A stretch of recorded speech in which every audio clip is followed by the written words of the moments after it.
Alright, my friends, well, today I'm going to show you my Arabic sling here. Now, these things have been called, I've seen them called a sling, a sword sling, a sword carrier, a sword hanger, a sword frog. So, if you're looking to either buy one, something like this for your sword, or to make one for yourselves, and you need some videos to give you some ideas of the time period, um, and region of whatever sword carrier you want to make, you'll have to look up all those different names I just gave you because they just come in different. They come in different names. I know some people out there will say, "Well, this is the exact name," but anyway, that's what I came up with. A whole those different names, and what I'm going to show you here is the a basic sword setup. But more importantly, as a reenactor, I wanted to share with you all how my decorations for my sword, which is, some of you might know that you call it a shamshir, and the word kilij is also used, but that's just Turkish for the word sword. This is not a scimitar, and but shamshir is the word I found most helpful when it came to like looking for these things up on eBay if you wanted to buy one. Now, the first thing you probably want to notice is that it's curved downward with the handle up like this. And I can actually see the comfort in getting it like this and just slashing down. You also want to make sure that you have it at the right length. You don't want to have it too low. It's whatever's comfortable for you. I think most of us in the West are probably used to a sword you grab like this, but this is slashing up if you need to immediately. And like I said, I'm going to show you some pictures where you do see the Bedouins here, World War One type era, Lawrence of Arabia, Bedouin, the Arab Revolt, that where they do have the sword in this fashion. Um, Also, leather is not the only material that was used. Cord, um, we can call it now more like a curtain cord. But the problem with today's curtain cord is that a lot of it is poly cotton, polyester. It's very shiny, so it really. I'm sure you can find some amazing colors and patterns, but it isn't quite proper. If you want to get nitpicky about it, you can buy cotton, actual cotton stuff, but it's a little difficult to find. I actually have some, and I'll show you. But you can dye the cotton. You can't really dye poly cotton and polyester and all that kind of stuff. You can't dye it. And I actually had an incredibly difficult time to even find that in downtown LA. For those of you who are ever going to be in LA area, downtown LA, don't go unless you need to go to something specific because it's ugly as hell. I grew up here, so I know the area. But there's a garment district where you can buy leather. You can buy all these types of little studs and rivets and a million different things like that. Fabrics, cords, anything you want to make costumes out of or impressions. That is an absolutely fantastic place to go. It's a few blocks area. You're perfectly safe there. It's next to the garment district, next to the fashion district. But there's just don't leave your cars on the street. Pay the $5 to $6 for actual parking. It's completely 100% worth it. Lots of walking around, but this is where you can get a whole bunch of all this kind of stuff out there, and very much worth the trip. Now the setup that I have here is obviously going to be my cartridge belt that I've made. I made a video of it. My dagger here, and my belt here that I made. I haven't been able to find the actual specific type of belt here, but you'll see pictures of them carrying these kind of things with the dagger sewn into it. And but again, the setup here. Now I'm talking to you about all this because I'm as a reenactor. This message is video for not just basically how to make one of these things, real simple stuff, but also for reenactors who want to put one of these things together. So the number one thing that you have to remember when it comes to making a sword hanger, whatever style you decide to do here, what you're going to need to do is make sure that this part is long enough to where it dips down. And if you look at pictures on the internet or videos on the internet, you'll see that this is the basic configuration. You don't really want to have it too much like this. I think the samurais, the only ones I've ever seen that carrying something like this, really you know, parallel to the ground or horizontal. But for the most part, you're gonna find stuff like this. And this part here, this part here, that was the pain in the rear to figure out how long to make it. Make sure you make it long so that you can cut it, because it's a lot better to, make it a little bit shorter than to realize, damn, I cut this much. I folded it here and this and that, and now it's this short, and then it's too short. So make sure that you always make this part a little bit extra longer than what you think you need. That way you can actually measure it and decide how much longer you actually need it. And you can use, like I said, I'm gonna give you a little bit of detail here because all these little decorations, that's part of the Arabic, basically the Arabic impression, or the Bedouin impression. And obviously here we have tassels, you know, very, very typical of the time period. Now, also, as I was saying, you can make this out of, like a curtain cord, like this, and tie it up together. And I'll show you some pictures of original stuff that's out there. It's mostly black and white, but you'll be able to see the pictures. So um, the distance here is it's basically about what 6 inches, maybe 5 6 inches. You want it to be a little bit pinched. You have to decide that for yourselves. Um, you can make this permanent. You can make this permanent. Like this here is a stud, and I'll show you the details in a second. Or you can make it removable, like me. I make these where I can actually remove it from the sword hanger, or from the sword itself, the scabbard. And one adjustment point: the back is not adjustable. Um, yeah, this back part here is not adjustable. It just goes around, and the front part is the adjustable part. You don't have to have just one. You can have two if you want to. That's really up to you. The basic principle of that is this part here, this little part here. It isn't really that difficult once you figure out. Just like I said, it's 5 6 inches. Here is fine. And then how long do you want this, and how much longer do you want that? This is going to be the pain in the neck. So keep an eye on this part right here when you're making yours. So let's go ahead and go on the table, and I'll show you some of the details of what I did here. But let's go ahead and let me see. Let's take this stuff off. Okay, all the different layers that they would wear. You can put your sword underneath your cartridge belt, because it's a lot easier for it to stay in place as opposed to maybe this, if you don't want that. And of course I made this belt here with a felt backing, and then we have our sword here, like this. And let's go ahead and take a look at some of the stuff here in the sun, where it's nice and bright. All right, so what we're gonna have here, as I said, we have all these different studs that I've found in LA. Let's blow this up a bit here. Okay, really cool looking Arabic stuff here. This is one that I have on my oh no, I don't have this one on my cartridge belt.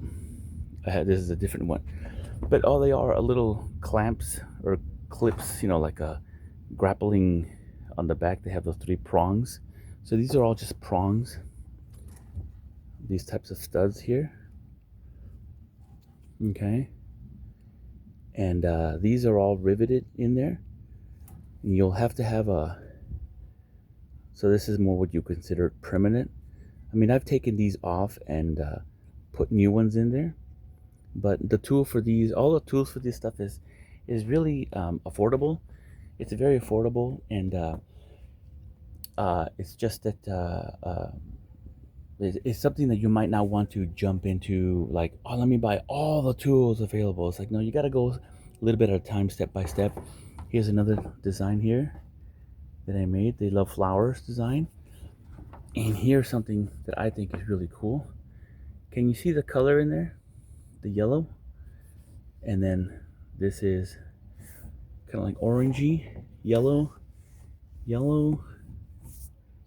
and then some more red. I have some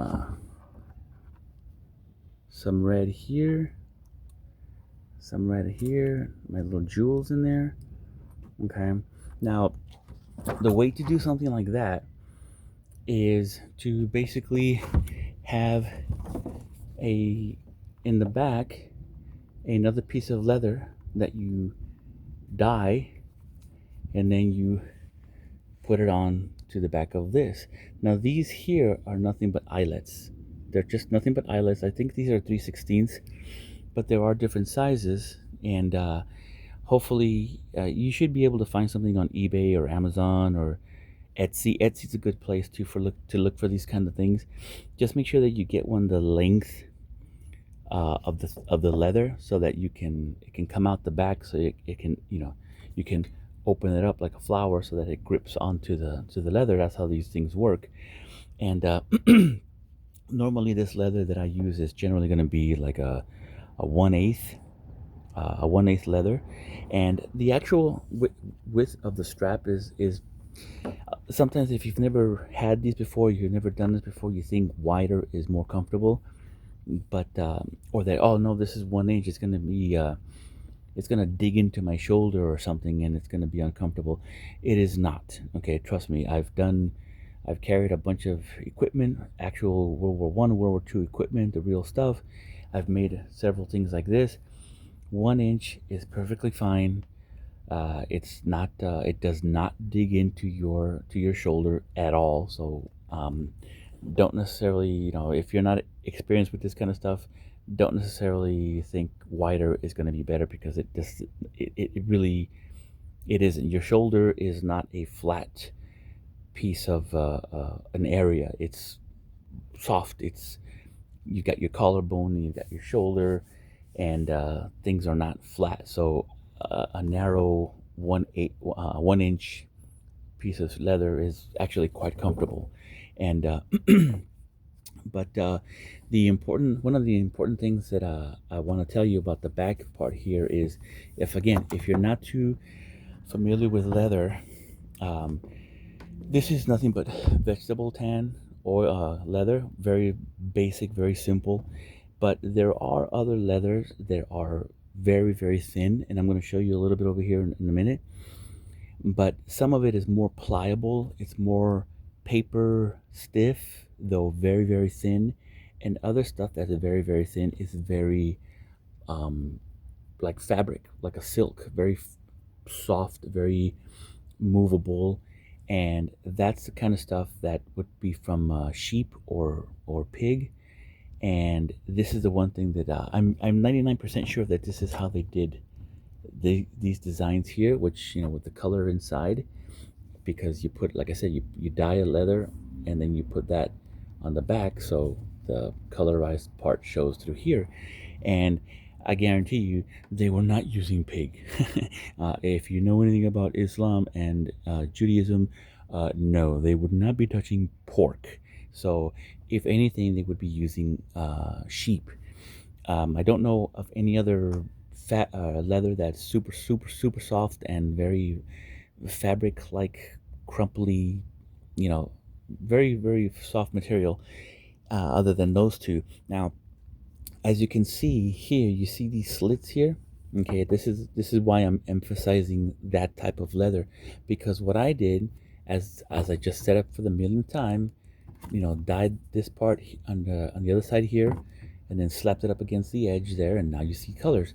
However, this is a very thin leather, very, very, very thin, but I used stuff that was a little bit stiff, and if I had not cut these slits here throughout, the whole shoulder sling would have been super stiff. I actually couldn't even bend it too much, because um, it's sort of like you've got one leather here and then you've got the other leather here, but now the top part can't stretch or bend too much, because the bottom leather is actually using it's coming up as a brace. And I think I saw that in the 1887 um, German NCO pouch, which I did some videos on. I think I mentioned that I didn't know why they did double leather here and there, but that's exactly why they did that, to give, instead of using one piece of leather to form a pouch, they used another couple of other pieces of leather inside those pouches to give it a real strong rigidity without using a super thick leather. The double leather helps give it, um, you can play with it more. But again, I would suggest that you use sheepskin on this instead of the vegetable tan, even though, like I said, this is very thin leather. Now, just before I go and show you some of that stuff, if you look at this piece of leather here, this here is it's very stiff. Okay, it's a bit thick, but it is very stiff. And I just wanted to show you the differences of leather because this is actually for the soles of shoes, and this has had all the moisture sucked out of it. And so this thing is like super hard. Obviously, if you want to use leather for your shoes, for older style shoes or fancy shoes today, you need something that's got no moisture in it, because if it had moisture in it, it would absorb water as you're walking through the streets, right? So in any case, just wanted to show you the differences in leather. Let's go and take a look at some of the leather that I'm talking about here to show you the differences. Okay. This, for example, is the leather that I used. Okay, see how nice and smooth it is? It's really thin. It's very thin, but I mean, it's just you can see that it's got this bit of rigidity to it. Okay, it's got a bit of rigidity to it as compared to this leather. Look how this acts more like fabric.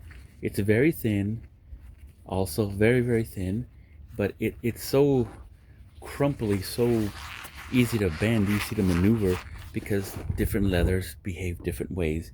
And that's one thing that I want to emphasize. If you do want to do some kind of decorations like the one I just did here, you'll want a backing, but you definitely want a backing that has this type of a sheepskin, some sort of a very flexible or very fabric like leather. And and these are the rivets that I was telling you about, or the eyelets. You can see how the length of an eyelet, it's important. Some of them are much shorter, and these would be a rivet. You can use rivets, and to maintain the dome, the roundness of it, again, you'd have to buy a different tool. Otherwise, you hit this with a hammer, it's going to flatten it out, which again, it's perfectly fine. You don't have to go out and spend $1,000 on material. Now, this is something else that I highly recommend that you have at least two, maybe three, is this type of tape measure. They're super cheap, so there's no reason for you not to have at least three of them, two or three. And you can use this to measure around your shoulder. You can use this to measure this critical part that I've been telling you about before you start cutting the leather. Make sure you measure that. And then this is some of that cord that I was telling you. This is cotton, so it's going to be very easy to dye. Now this pattern here is super simple. Okay, and you can buy more complicated stuff. Unfortunately, in today's world, more complicated stuff like this is generally going to be, like I said, poly cotton or polyester or something. And because they could do a lot of different colors, a lot of different designs, where back in the day they would have to dye all that stuff. And now it's difficult. It's a pain in the neck to find some of these things. So let me go ahead and show you some of my evidence of my pictures that I've been able to get my ideas from. As you can see right there, that's where I did my design of the eyelets, as you can see. So this guy is pretty fancy. All this trim here is very fancy. This cord is very fancy, and you can see his sword is just like mine there. Mine's missing the chain, but his sword hanger is actually cord also. It's not leather. And like I said, you can make it out of that if you'd like. This is more World War II. Now here is a quite of a famous picture here, and this the red cord. You can see the red. That's his sword carrier, and in the back you can see his cartridge belt with the red straps crisscross across his chest with quite a bit of design. Same thing here, quite a bit of design here. He's looks like he's got a green one, but remember some of these pictures are colorized and not always colorized correctly. I've seen some really bad stuff, really badly colorized. Here, he's got some yellow eyelets. Okay, it's obviously more modern.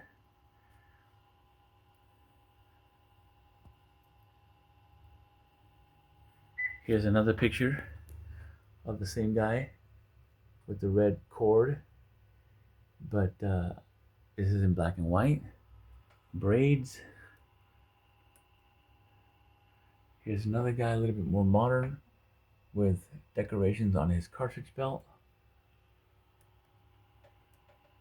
But I just wanted to show you here. This guy's wearing his sword upside down.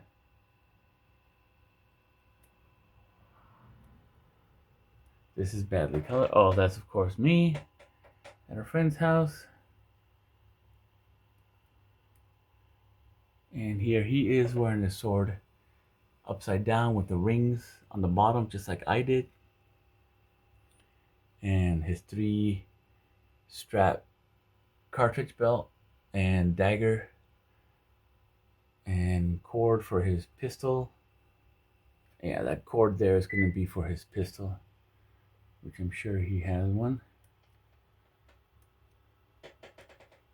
But I just wanted to show you, I'm going to make this one, but I'm going to use Gras ammunition for that one. So in any case, I just wanted to show you some of the stuff that's out there. For those of you that are interested in making a sword carrier or a Bedouin impression, there's lots of pictures out there for you to make stuff. And I hope that my video was, I don't know, interesting for one of you in like 5 years. Somebody might watch it. But thanks again for watching my video, and see you next time.